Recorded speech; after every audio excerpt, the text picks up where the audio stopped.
आखिरकार नाज़नीन के तमाम झूठ और साजिशों का पर्दाफाश होने वाला है। क्या शारक पहली बार सबके सामने नाज़नीन को इसके किए की सजा देगा? ऐसा लम्हा आने वाला है जहां हर राज बेनकाब होगा, रिश्तों की हकीकत सबके सामने आ जाएगी और जिसने दूसरों की जिंदगियां बर्बाद करने की कोशिश की वो खुद अपने अंजाम से नहीं बच सकेगा। आखिर आफिया और अहमर की मोहब्बत जीतेगी या कोई नई आजमाइश इनका इंतजार कर रही है? ये सब कुछ जानने के लिए मेरे चैनल को सब्सक्राइब करें, वीडियो को लाइक और शेयर करें। कभी कभी एक सच बरसों के झूठ पर भारी पड़ जाता है। नाज़नीन जिसने पूरे घर को अपनी उंगलियों पर नचा रखा था और सबकी आंखों में धूल झोंक रखी थी।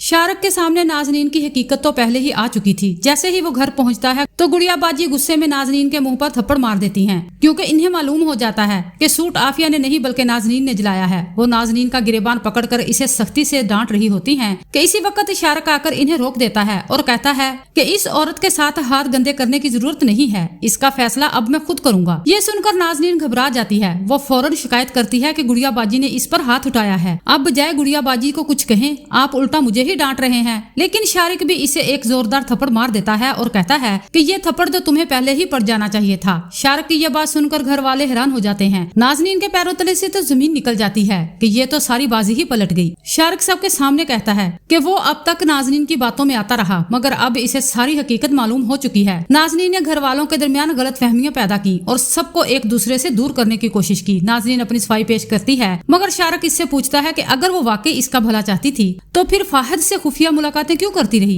ये सुनते ही नाज़नीन के चेहरे का रंग उड़ जाता है। शारिक सबके सामने वो वीडियो चला देता है जिसमें नाज़नीन फाहद के साथ होटल में मौजूद होती है। वीडियो देखकर पूरा घर दंग रह जाता है। नाज़नीन फौरन कहती है कि वो सिर्फ आफिया और अहमर को अलग करने के लिए फाहद से मिली थी, मगर इसकी ये बात किसी को भी यकीन नहीं दिलाती। आफिया को एहसास होता है कि असल साजिश नाज़नीन और फाहद ने मिलकर ही की थी। शारिक गुस्से में नाज़नीन का सामान लाकर इसके सामने रख देता है और कहता है कि अब इसके लिए इस घर में कोई जगह नहीं है। मैं तुम्हें अभी और इसी वक्त इस घर से धक्के देकर निकालूंगा। नाज़नीन आखिरी मौका मांगती है, मगर गुड़िया बाजी साफ इनकार कर देती है। आफिया भी नाज़नीन को एक थप्पड़ मारती है, इसकी चालों पर इसे खूब सुनाती है। इसी दौरान फाहद की कॉल आती है तो आफिया इससे मिलने निकल जाती है, जबकि अहमर भी इसके साथ होता है। आफिया अपनी गलत फहमी पर अहमर से माफी मांगती है और दोनों एक दूसरे पर दोबारा इत्मीनान करने का फैसला करते हैं। जब आफिया फाहद से मिलती है तो फाहद मोहब्बत का इजहार करता है, मगर आफिया इसे भी थप्पड़ मारकर वाजे कर देती है कि इसकी और अहमर की मोहब्बत को कोई खत्म नहीं कर सकता। बाज़ औक़ात इंसान जो दूसरों के लिए जाल बिछाता है खुद उसी जाल में फंसकर अपना सब कुछ गवा देता है, और जिसने दूसरों की जिंदगियां बर्बाद की हों